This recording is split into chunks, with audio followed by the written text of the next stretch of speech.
ரா ஆரம்பிச்சோடனே யார் வரான்னு கேட்டிங்கன்னா ஃபஸ்ட்டு சிஎம் பங்கு வர்றார். சிஎம் பங்கு வந்த உடனே என்ன செய்யணும்னு கேட்டிங்கன்னா வரும்போதே பேசிக்கிட்டு வர்றார். யாரை பற்றின்னு கேட்டிங்கன்னா சிஎம் பங்கு செத்ரோலின்ஸை பற்றி தான் பேசிக்கிட்டு இருக்காரு. செத்ரோலின்ஸை பற்றி பேசிக்கிட்டு இருக்க கொஞ்ச நேரத்தில் என்ன நடக்குதுன்னு கேட்டிங்கன்னா சிஎம் பங்கு செத்ரோலின்ஸை பயங்கரமாக ட்ரோல் பண்ணுறாரு. அவரோட என்ட்ரன்ஸு, அவரோட மியூசிக்கு, அவரை ஆடிக்கிட்டு வர்றது எல்லாத்தையுமே ட்ரோல் பண்ணிக்கிட்டு இருக்காரு. ட்ரோல் பண்ணிக்கிட்டு இருக்க சொல்லிட்டு அதுக்கப்புறம் செத்ரோலின்ஸ் இங்கே எங்கே இருக்கிறான் அப்படின்ற மாதிரிலாம் கேட்குறாரு. செத்ரோலின்ஸ் அப்புறம் வெளில வர செத்ரோலின்ஸ் வெளில வந்தோடனே வந்து செத்ரோலின்ஸும் பேச ஆரம்பிக்கிறார், சிஎம் பங்கும் பேச ஆரம்பிக்கிறாங்க. இதோட ஃபுல் ஸ்பீச் நம்ம தமிழ்ல டப்பிங் பண்ணி போட்டுருக்கிறோம். அது ஏகே ரெஸ்லிங் தமிழ் சேனல்ல இருக்கு, அதை நீங்க பார்த்துக்கோங்க. இந்த 2.0 நம்ம இந்த ஃபுல் வீடியோ பார்ப்போம். இரண்டு பேரும் பேசிக்கிட்டு இருந்த கான்ட்ரவர்சி காரணமாக நான் தான் பெரிய ஆளு, நீ வந்து என்கிட்ட ட்ரைனிங் எடுக்க வந்தேன்னு சொல்ல சிஎம் பங்கை பார்த்து செத்துருன்னு சொல்ல உன்னை விட நான் தான் பெரிய ஆள், நான் தான் ராயல் ரம்பிள் ஜெயிச்சிருக்கேன், மணி இந்த பேங்க் ஜெயிச்சிருக்கிறேன், அதுக்கப்புறம் வந்து ரெசில்மேனியா மெயின் ஈவெண்ட்ல விளையாடுறேன் அப்படின்னு சொல்ல ரெண்டு பேரும் கான்ட்ரவர்சியாகவே ரெண்டு பேரும் ஆடியன்ஸ் சைடில் போய் அடிச்சுக்க ஆரம்பிப்பாங்க. அதுக்கப்புறம் வந்து தடுத்து விட்டோடனே திருப்பி ரிங்குள்ள வந்து அடிச்சுக்க ஆரம்பிப்பாங்க. அங்கே இருந்து தடுத்ததுக்கப்புறம் திருப்பி ஒரு ஆளை பிரித்து கூட்டு போகும்போது திருப்பி வந்து ஆடியன்ஸ் சைடில் நடுவில் போட்டு நின்று அடிச்சுப்பாங்க. அதுக்கப்புறம் என்ன நடக்கும்னு கேட்டிங்கன்னா ஜட்ஜ்மெண்ட் டே ஒட்டுமொத்தமாக நின்று பேசிக்கிட்டு இருப்பாங்க.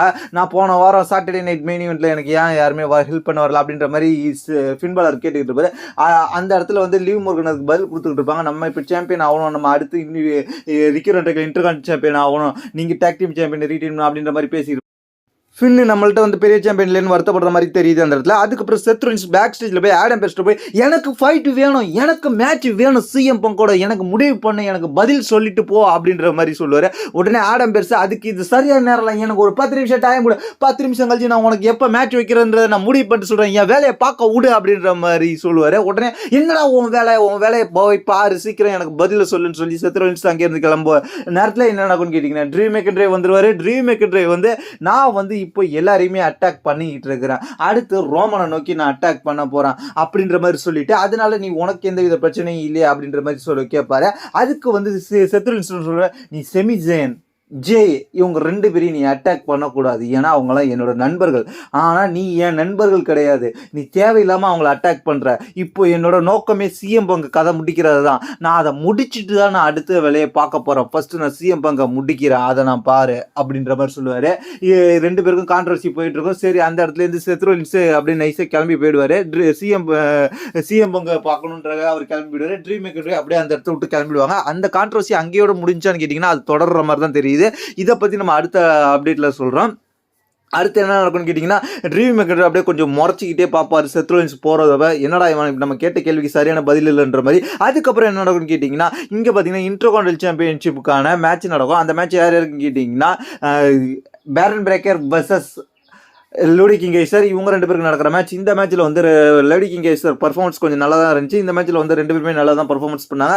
ஆனால் இந்த ஃபியூடு திருப்பி வைக்கிறாங்க, என்ன காரணம் தெரியல. ஆனால் வந்து இந்த மேட்ச்சில் வந்து திருப்பி வந்து என்ன நடந்துச்சுன்னு கேட்டிங்கன்னா எப்பொழுதும் போல தான் ரிசல்ட் எந்தவித மாற்றம் இல்லை. சாம்பியனாக இருக்கிற அவர் பேர் என்ன, சாம்பியனாக இருக்கிற பேரன் பிரேக்கர் வந்து இந்த மேட்சை வின் பண்ணிட்டார். எப்படி இருந்தாலும் இந்த மேட்சை வின் பண்ணுறதுக்கு முன்னாடி அவருக்கு ஒரு கையில் இன்ஜுரி ஏற்படுற மாதிரி காமிச்சாங்க. ஏன்னா அந்த கையை போட்டு அடிச்சு நொறுக்கிட்டு இருந்தார் நம்ம லோடி கிங்கேசர். இந்த மேட்ச்சில் வந்து ஃபுல் டாமினேட் பண்ணாரு இந்த மேட்ச்ல. ஆனால் டாமினேட் பண்ணாலும் இந்த மேட்ச்ல ஜெயிக்க முடியல. ஜெயிச்சது நம்ம பேரன் பிரேக்கர், ஜெயிச்சு சாம்பியனை ரிட்டைன் பண்ணிட்டு போயிட்டாரு.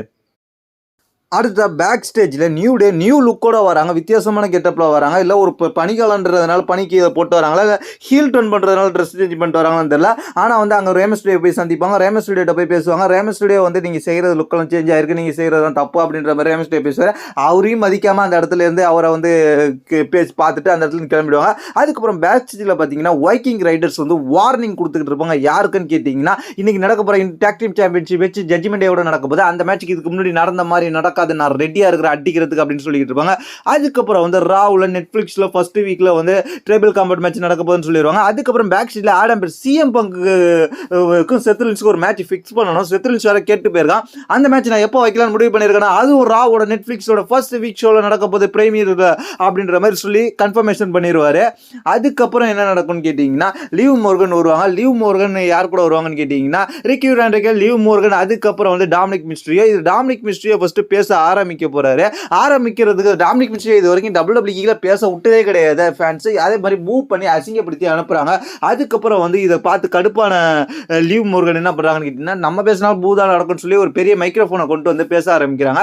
ஸ்பீக்கர் அந்த கச்சேரி பண்ணுவாங்களா, அந்த கொலா இருக்கும்ல, கல்யாண வீட்டில் கிட்டவங்களா, அந்த மாதிரி ஒரு கொலாவை கொண்டு வந்து பேசுறாங்க. பேசிக்கிட்டு அதுக்கப்புறம் வந்து அதையும் என்னோட டாமினிக் இதை தான் சொல்ல வந்தான் அப்படின்ற மாதிரி சொல்றாங்க. நான் தான் எப்பொழுதும் கிரேட்டஸ்ட் வேர்ல்டு உமன்ஸ் வேர்ல்டு சாம்பியனாக இருப்பான் அப்படின்ற மாதிரி சொன்னோன்னே அந்த இடத்துல லீவ் மோர்கன் பேச்சு நிப்பாட்டோடனே கடுப்பாகி அந்த இடத்துல ரெக்யூரண்ட் லீவ் மோர்கனும் அப்படியே ஒதுங்கி போயிடுவாங்க. ஏன்னா ரீகா ரிப்ளே மியூசிக் கேட்டோன்னே எல்லாம் அரண்டு போயிடுவாங்க. அதுக்கப்புறம் ரீகா ரிப்ளே வந்து அந்த இடத்துல சாம்பியன்ஷிப் மேட்சை கன்ஃபர்மேஷன் பண்ணியிருக்கிற ஆடம் பிஸ்னு சொல்லிட்டு போவாங்க. அதுக்கப்புறம் செத்ரோலின் சிஎம் பங்கு மேட்சை பற்றி பேசிக்கிட்டு இருப்பாரு. கன்ஃபர்மேஷன் பண்ணதை பேக் சைடு இன்டர்வியூ எடுக்கும்போது அந்த இடத்துல பார்த்தா ட்ரீம் மேக்கர் அப்படியே வேகமாக ஒரு சிஎம் பங்கு மேட்சை பற்றி பேசிக்கிட்டு இருந்த செத்ரோலின்ஸ் அட்டாக் பண்ணலான்னு அந்த இடத்துல பார்த்தா யாரடா நீ அட்டாக் பண்ண போறேன்னு சொல்லி அந்த இடத்துல குறுக்க செமிசைன் வந்து ட்ரீம் மேக்கர் போட்டு அடிப்பாரு. எதுக்கு செத்ரோலின்ஸையும் அட்டாக் பண்ண போறாரு, என்ன ட்ரீம் மேக்கர் பைத்தியம் மாதிரி செய்கிறாரா அப்படின்றது தான் இப்போ கேள்வி ஆயிடுச்சு. ட்ரீம் மேக்கர் அட்டாக் பண்ண போயிட்டு அந்த இடத்துல அட்டாக் பண்ண முடியாமல் செமிசைனும் ட்ரீம் மேக்கர் பயங்கரமாக அடிச்சுப்பாங்க. பயங்கரமான பேரலாக இருக்கும். அந்த இடத்துல வந்து WWE உள்ள பேக் ஸ்டேஜ் ஒர்க்கர்ஸ் ரெஃபரிஸ்லாம் வந்து தடுப்பாங்க. உண்மையிலேயே வந்து இந்த அடி வந்து சிஎம் பங்கை பற்றி பேசிக்கிறது செத்ரோலின்ஸ் கூட வேண்டிய அடி. செத்ரோலின்ஸை காப்பாற்றி விட்டுருக்காரு செமிசைன் ஃப்ரெண்டுன்னு சொன்னதுனால. அதுக்கப்புறம் பேக் ஸ்டேஜில் கெய்ரன் கிராஷ் டீம் ஒட்டு மொத்தமாக நின்று பேசிக்கிட்டு இருப்பாங்க. அவங்க வந்து இதுக்கு முன்னாடி நடந்த மேட்ச், அதுக்கப்புறம் வந்து கெய்ரன் கிராஷ் அடுத்து என்ன பண்ண போகிறோம் அப்படின்ற மாதிரி பேக் ஸ்டேஜில் பேசிக்கிட்டு இருப்பாங்க.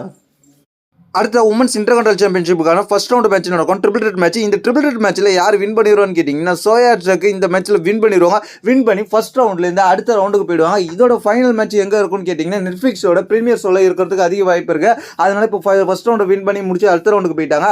அதுக்கப்புறம் என்ன நடக்கும்னு கேட்டிங்கன்னா, பேக் ஸ்டேஜில் ஆட்ரூத்தும் ஆல்ஃபா அகாடமியும் பேசிக்கிட்டு இருப்பாங்க. அந்த இடத்துல வந்து குறுக்க யார் வருவான்னு கேட்டிங்கன்னா, பெட்டடுனே வருவார். பெட்டடுனேவே ஆட்ரூத்து ரோல் பின் பண்ணி போன கொஞ்ச நாளைக்கு முன்னாடி வின் பண்ணார். அந்த கான்ட்ரவர்சி காரணமாக வருவார். வந்த உடனே அவரை போய் அடிக்க பார்ப்பாரு. அதனால முறைப்பாரு. அதனால குறுக்க வந்து ஆல்ஃபா அகாடமியை சேர்ந்த ஓட்டிஸ் வருவாரு. அதுக்கப்புறம் என்ன நடக்கும்னு கேட்டிங்கன்னா, பேக் ஸ்டேஜ்லேயே ஆல்ஃபா அகாடமிக்கு முன்னாள் லீடராக இருந்த சாட் கேபிள் தனி டீமாக உருவாக்குறதுனால அவரும் ஆல்ஃபா அகாடமியை ட்ரோல் பண்ணுவார். நீங்கள் தகுதி இல்லடா, நீங்கள் இன்னுமாடா இதில் இருக்கீங்க, நீங்களா வேஸ்ட்ரா, நீங்கள் ஒருத்தே கிடையாது அப்படின்ட்டு கிண்டல் பண்ணிட்டு இருப்பாரு. அந்த இடத்துல கடுப்பான ஓட்டிஸ் வாய மூடுறா, யாரை பத்திரா, என்னடா பேசுகிற, ஓடிடு இல்லாட்டி பொழந்து தள்ளிடுன்னு சொன்னோன்னே ரெண்டு பேரும் கான்ட்ரவர்சி உருவாகி அந்த இடத்துலேருந்து அப்படியே சைலண்ட்டாக நழுவிடுவார். விட்டா அடிச்சிடுவோம். சாட் கேபிள் அவரோட டீமை கூப்பிட்டு அப்படியே கிளம்பிடுவார்.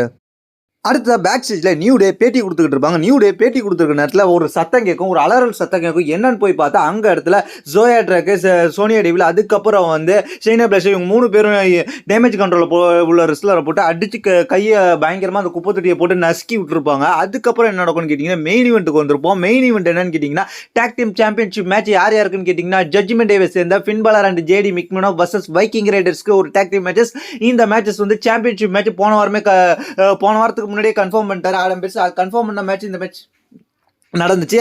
இந்த மேட்ச்சில் வந்து 2 டீமோட பர்ஃபார்மன்ஸ் நல்லா இருந்துச்சு. இந்த மேட்ச்சில் யாருமே இன்டர்ஃபியர்ஸ் வரல ஜட்ஜ்மெண்ட் டேக்கு சப்போர்ட் பண்ண. கடைசியில் ஒரு கட்டத்தில் வந்து ஜட்ஜ்மெண்ட் டே வந்து ஸ்டீல் சேரெல்லாம் அடித்து இந்த மேட்ச் வந்து முடிச்சிடலாம், சீட் பண்ணியாச்சும் ஜெயிச்சிடலாம் அப்படின்னு நினைக்கக்குள்ளதான் அங்கே ஜேடிடே ஒரு ஸ்டீல் சேரை எடுத்து ரெஃப்ரி டிசைன் போகல இன்னொரு சேரை எடுக்க வருவார். வந்த உடனே அந்த இடத்துல பார்த்தீங்கன்னா டேம் பிரஸ் சேரை பிடிச்சிக்கிட்டு கூட மாட்டார். அதுக்கப்புறம் உள்ள போனோடனே அந்த மேட்ச்சில் வந்து அடிபட்டு இந்த மேட்சை ஃபின்பாலரை வச்சு முடிச்சு விட்ருவாங்க. அதுக்கப்புறம் நியூ சாம்பியனா வைக்கிங் ரைடர்ஸ் ஆயிடுவாங்க. ஃபின்பாலர் வச்சு மேட்சை முடிச்சு வின் பண்ணி நியூ டாக் டீம் சாம்பியனா வைக்கிங் ரைடர்ஸ் ஆகிடுவாங்க. வைக்கிங் ரைடர்ஸுக்கு இது ஒரு நல்ல முன்னேற்றம் தான். ஆனால் வந்து எதுக்காகவே ஜட்ஜ்மெண்ட் டேவை இப்போ தோக்க வச்சாங்கன்னு கேட்டிங்கன்னா, ஜட்ஜ்மெண்ட் டேவில் அடுத்து என்ன நடக்க போகுது எல்லாத்தையும் நம்ம தனியாக ஒரு வீடியோ போடுவோம், அதை நீங்கள் தெரிஞ்சுக்கலாம். இப்போதைக்கு இதோட ரா முடிஞ்சு போச்சு. இதை பற்றி உங்களோட கருத்து கீழே உள்ள கமெண்ட்ஸ் பண்ணுங்க. தேங்க்ஸ் ஃபார் வாட்சிங்.